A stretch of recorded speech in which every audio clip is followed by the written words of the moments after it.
This episode of the Halliday Cellar Door is proudly brought to you by Halliday Wine Companion, the home of Australian wine. For more, visit winecompanion.com.au and you'll never drink a bad bottle of wine again.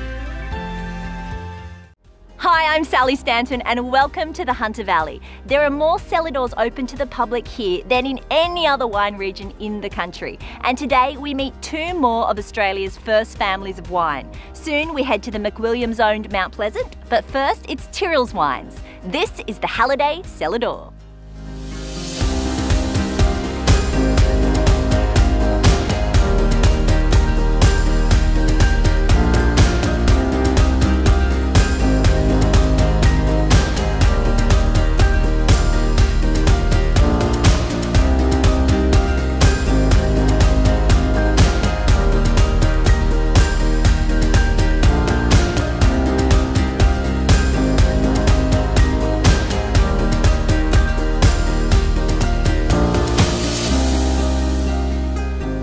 I'm James Halliday. The first families are family-owned and run wine businesses, run by real people and making real wine of wonderful quality with no compromise.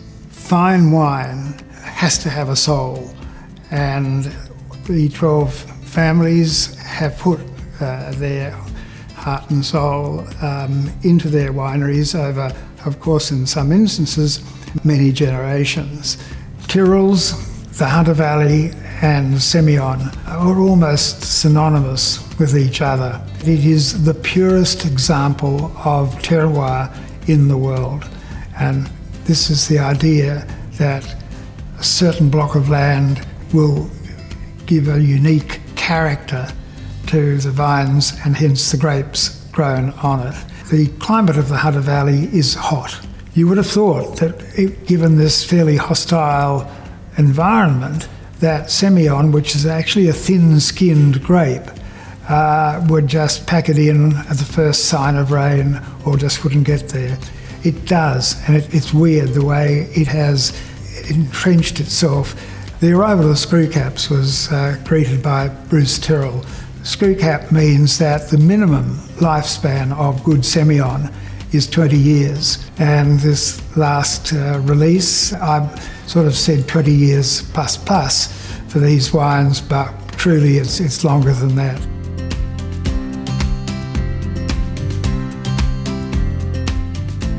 Bruce, it was your great-grandfather who established Tyrrell's Wines way back in 1858? 1858, wow. He came here. He'd arrived in Australia about 3 years before. Mm-hmm. He and his elder brother went into the church. Mm-hmm. And my great-grandfather was a teenager. Wow. He was about 17 when he got here. His father had died. His mother had remarried, as you had to in those days to survive. And I often think of him, this is a 17-year-old who's led a reasonably privileged life in London. His father was the third in line of eye surgeons. And suddenly he's in the middle of the bush in Australia.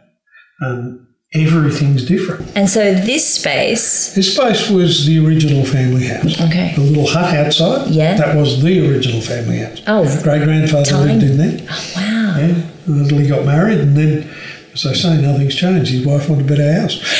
I can't blame him. Now, tell us about Australia's first families of wine, which you're a part of. You're currently the chairman, but it's about to change. Yeah, I hand over to Stephen Henschke at the end of next month. In the mid-2000s, the press took to us. All Australian wines are the same. It's all industrial. It all tastes the same. Right. It's all rubbish. All they were tasting was the sponsored wine out of the supermarkets. That probably wasn't a bad description. And so the group was put together.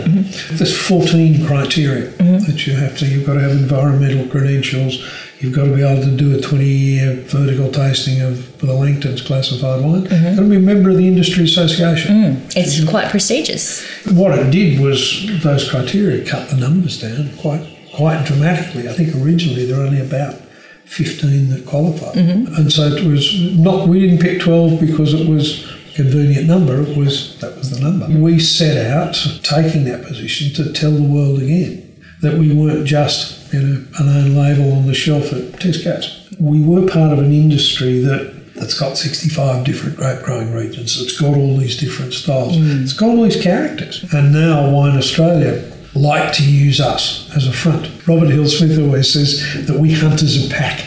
Right. And it's a pretty good description, we do. And it gives Wine Australia, because when we travel, it's basically got to be family best jars. What have been some of the highlights, the big changes at Tyrrell? The big changes, firstly, was electricity. Okay, that really was a major change.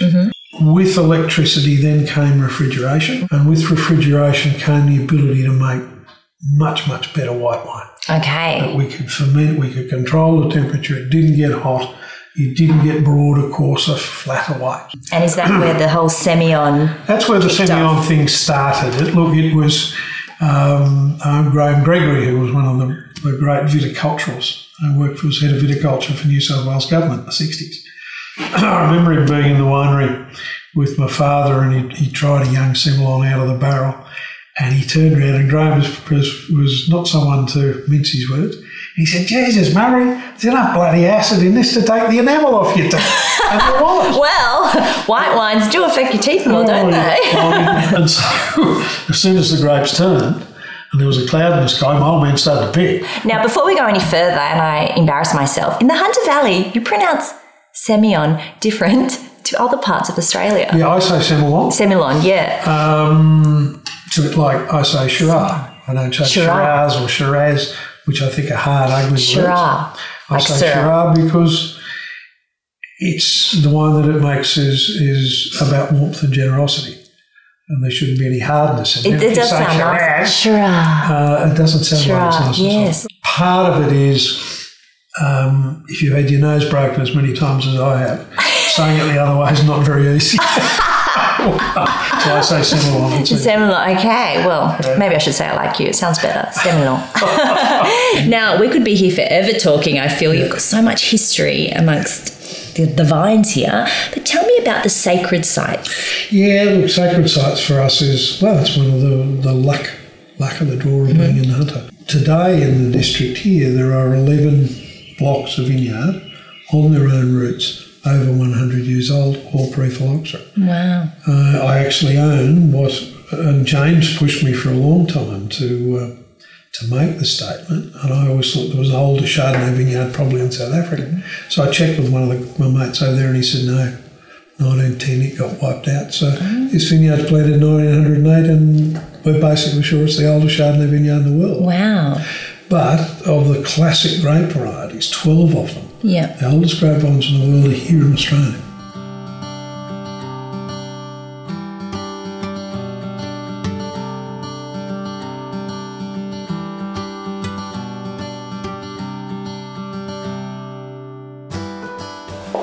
Wow, I love how you've kept the original cellar. You've even got the dirt on the floor still. Yeah, it's pretty amazing. You know, we still actually use this part of the winery. So to think that, you know, they would have used this section here with no electricity, you know, no refrigeration, all those things. Even up until the early 60s, this was the main barrel hall at Tyrrell's, and now it's sort of the secondary barrel room for us. But yes, great to still use it. Now you're 5th generation Tyrrell. Correct. Aren't you? 5th generation. So are you ready to take over? Your dad said it's your time. It's time for you to step up very soon. If we can ask him to retire.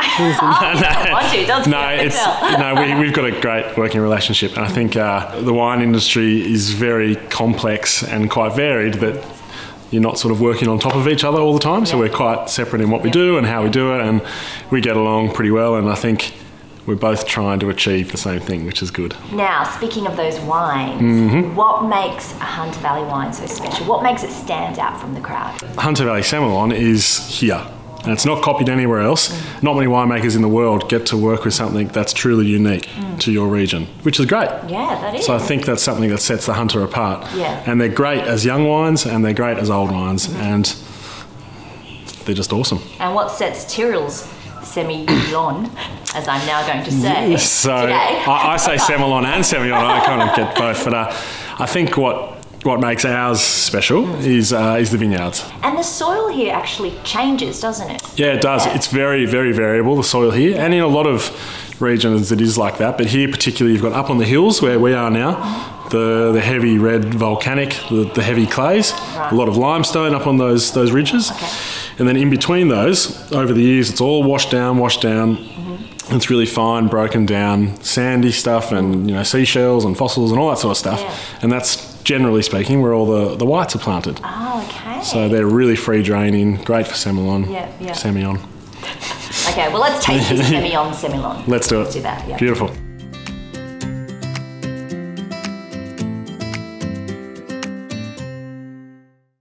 Halliday Wine Companion is your home of Australian wine. Discover winecompanion.com.au, which features more than 125,000 Australian tasting notes.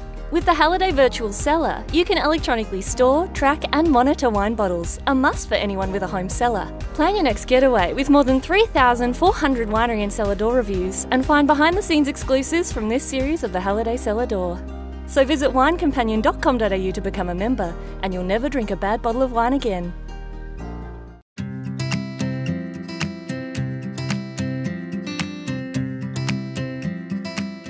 What a beautiful spot we have here, Chris. Vines behind us, wines in front of us. Yep. Now, are these some of the standouts from this year's Halliday Wine Companion? Yes, they are. So this is our flagship white wine, the VAT one Semillon. Yep. So we release a few vintages. So the current release is now the 2013, which is just in the Halliday Companion now. So I think 97 points. And then the 2005, which is maybe one of the most famous ones ever. So that's a museum release we've got now. Okay. And I think that did very well in last year's Companion. And the 2018, which is the sort of the sneak preview. Yep, all right. Well, should we start with that one? I certainly think we should. Okay. Yes. So this is the youngest. The youngest. So this has been bottled about 2 months. So nice sort of pale colour, nice green. And you just need a bucket of oysters or some sashimi or something. It'd be perfect. My favourite. That's really good. Yep. So no oak, all unwooded. It's not like Shiraz or Chardonnay where the winemaker has decisions they need to make. So which way am I going to go? Okay. So Semillon, it's really all about the vineyard and nothing else. Right, so it all goes back to the upkeep of the vines. That's right. Okay, well, we should move on to the next one. Yes, we should. So we'll put those here. So now is where you see the magic starting to happen, as they say. So this is the 2013. An award winner. An award winner. So this is the one we've just released. So when we bottled this, straight into our temperature controlled cellars for 5 years. Okay. Before it gets released to the world. You'll see now is where the greatness of Semillon starts to shine. Okay. So you'll see a little bit darker colour, but then as soon as you smell that wine, it smells completely different. Yeah, it does. So sort of like lemon curd and even a bit of sort of buttered toast almost. Yeah. So now you're seeing that richness on the palate, so the wine's becoming more complex and more concentrated, but the acidity on the finish is kind of what is the hallmark of these wines. But what it's all about is the 2005. Of course. So I think we should try that. So this wine has won, as you'll see, 34 trophies and 57 gold medals. Wow. So, I'm feeling very lucky today. The wine show judges certainly like it. So you see a little bit more colour, Yep. but still green, isn't it? So this is one of the best ones ever made at Tyrrell's. Wow. So this is actually, I know we're talking about the Halliday Wine Companion today, but this is one of James Halliday's favourite wines. So every year I send him a case of this. Really? And it keeps him going. Yeah, oh, he'd love this. Oh, wow. So that wine to me is still such a baby for 13 years old. Really? And it's really tightly coiled still, but you can tell it's got some inner power and concentration, and that wine will just live forever. Really? So how long could you cellar this one for? I think that is a sort of 30 to 40 year property. Well, we see how young it looks now at 13. Really? It almost looks younger than the 2013, doesn't it? Yeah. In some respects. It's just an absolute freak of a vintage. Wow. I didn't know you could do that with a white wine. That's right. That's what makes it so unique and so interesting. Yeah. And what makes this place so special. Yeah. You don't it's not about the marketing, it's not about all that stuff, it's about what's in the glass. Well, thank you very much. I feel like I've been treated so well here and it is so special. And, they talk about paddock to plate, but this is like paddock to palate. So, yeah, the vineyard for this is literally just there. Just there? Yeah, so it's about as good as it gets. Yeah. Cheers. Cheers. Thanks for coming. Thank you.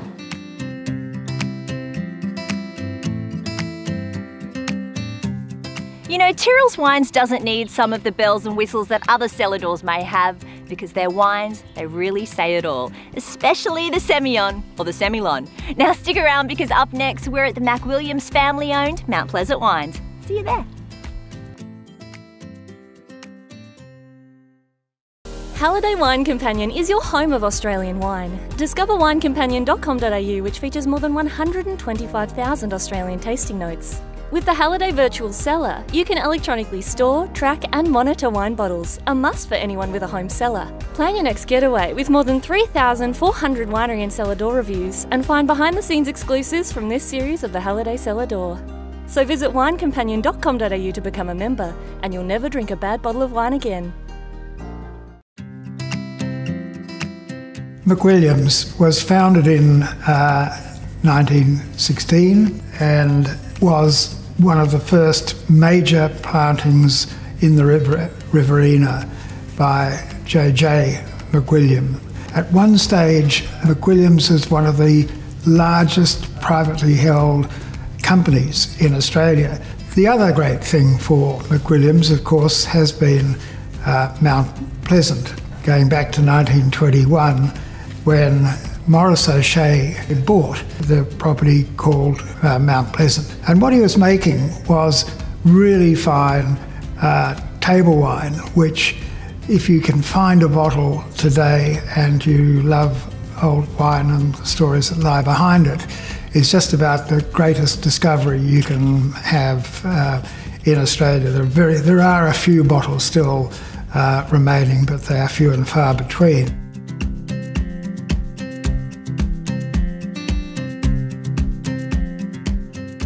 Scott, McWilliams started back in 1877. Tell us the family story, how it all began and where Mount Pleasant fits on that timeline. Certainly, Sally. Mount Pleasant is a big part of McWilliams, but McWilliams was started well before Mount Pleasant. And back in 1877, it was my great-great-great-grandfather, Samuel, who had moved out from Northern Ireland, planted a vineyard down in the Victoria, New South Wales border area of Corowa. It was his son, J.J. McWilliam, my great-great-granddad, who then took the business to a place called Hanwood next to Griffith, where I was born. And he started planting some vines there, built the first winery, pioneered the region, and basically had a big family, had 4 sons, 4 daughters. The 4 sons then took over the business and generated the 4 families, and here we are today. You have a big family, and not everyone's in the wine biz, but you decided to stay with it. What made you decide, I want to be in the family business?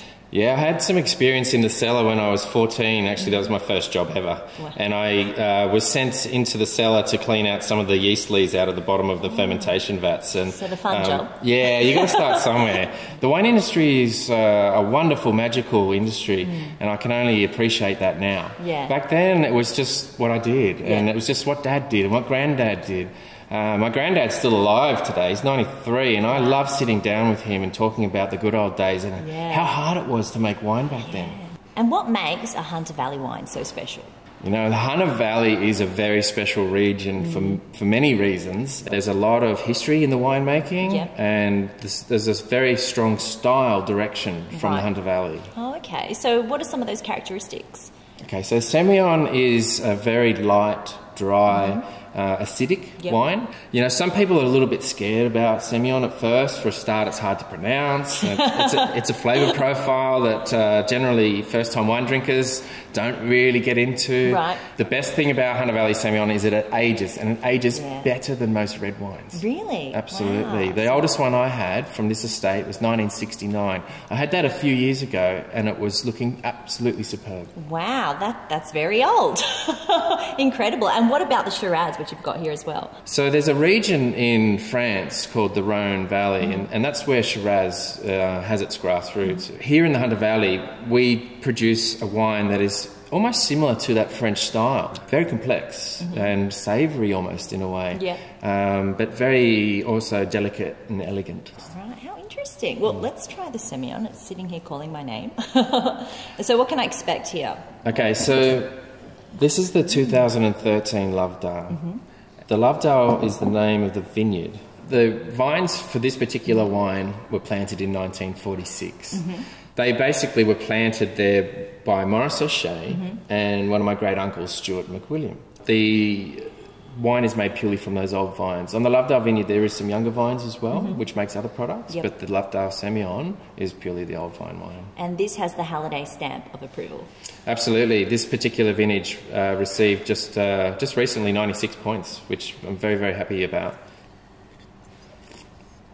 So the first thing you see on the Hunter Valley Semillon, and the Lovedale in particular, is the light nature of the palate, the lovely acidic profile, that beautiful citrus note. The winemaking is very minimal. It's very much a hands-off winemaking style. Sit it in the bottle soon after fermentation, and then it goes into the cellar, and then usually about 5 years of aging, then we bring it out for release, and then we hold some back. This wine will live for decades. Really? So you could cellar this for a long, long time? Yeah. Great. Now, what about the Shiraz here? Another Halliday stamp of approval wine. Absolutely. There's a great story behind this one, Sally. This is the Maurice O'Shea, and Maurice O'Shea was the founder of Mount Pleasant. Maurice O'Shea, in 1921, he purchased this property with a little bit of help from his mum. He bought the vineyard just up on the hill up there, and those old vines today still alive, and if you saw them you would think, how does this produce such amazing fruit? Because they really look their age, and however they do make our best fruit, and the best fruit goes into making our best wine, which is the Maurice O'Shea Shiraz. Right, okay.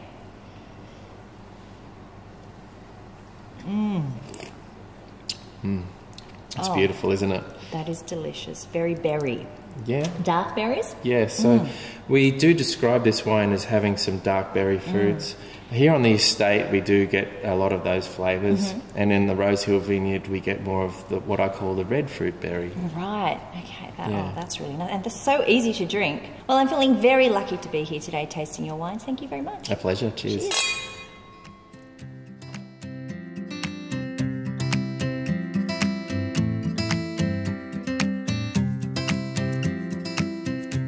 Jeff, it was your grandfather who had the helping hand in bringing Mount Pleasant and McWilliams together, wasn't it? It was, yeah.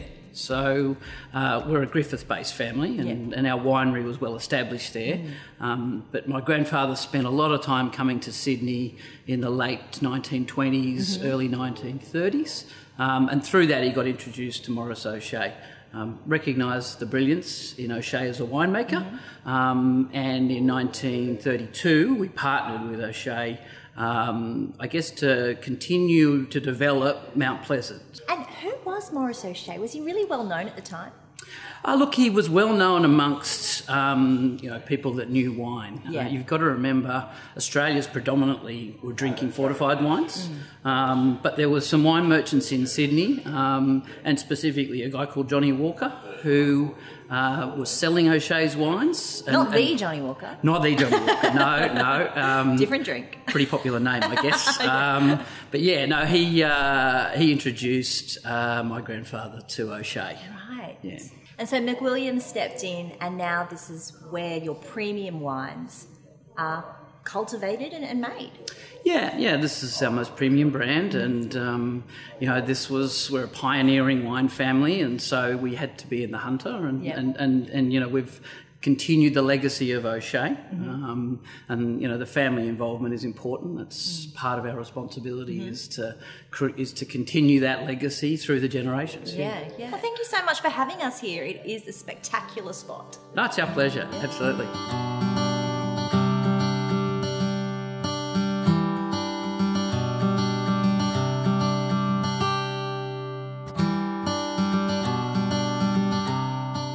James, you're somewhat of a local legend around here, I've been told. But what's your role here at Mount Pleasant? I worked in Cellar Door. I did 5 days a week, all weekends. So I just organised the Cellar Door team and just do the tastings through the weekend, open up and shut up. So yeah. Okay, so some of these wines here, what have we got? What are we tasting today? So the first one is the Elizabeth Semillon. So this is a young Semillon. So it's a blend of 2 blocks. So young Semillons are nice and fresh and vibrant and zesty. And then we have a blend of the Old Paddock and Old Hill, which is a blend of juice of our 2 oldest vineyards. So it's a 97-year-old Old Paddock at that end of the building, and the Old Hill, which are the first vines planted here in 1880. Wow.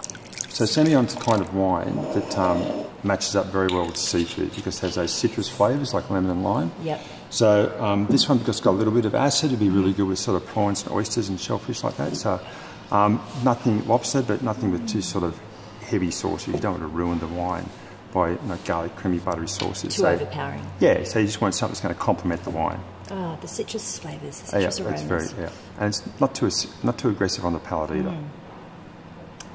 Oh, I like that one.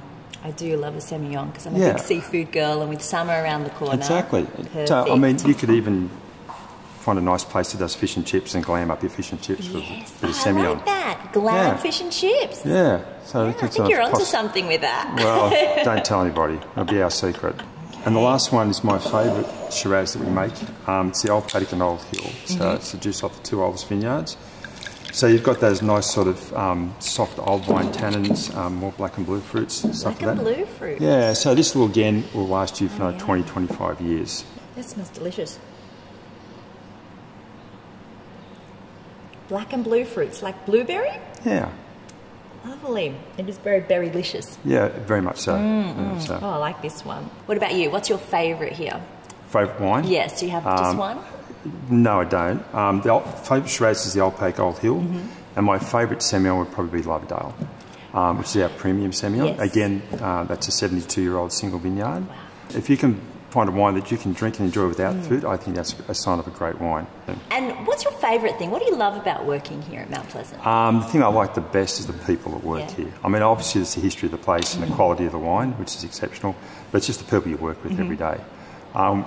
In Cellar Door we have a great eclectic bunch of people, but we get on very well together. We have a lot of fun, and we sort of transition that fun into our tasting so that the people, when they come, they experience that as well. Have you got any job openings? We do actually. Oh, I might be. We'll have a chat later. Soon. Okay, definitely.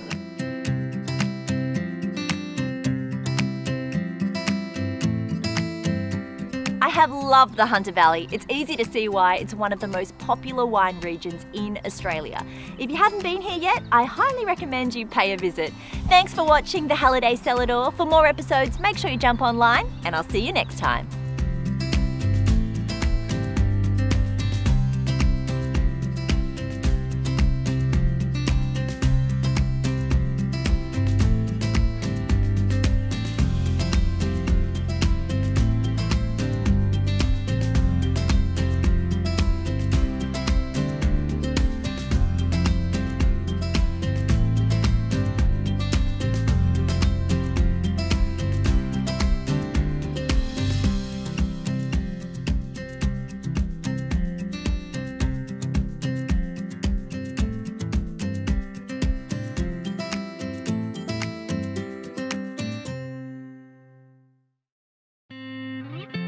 This episode of the Halliday Cellar Door was proudly brought to you by Halliday Wine Companion, the home of Australian wine. For more, visit winecompanion.com.au and you'll never drink a bad bottle of wine again.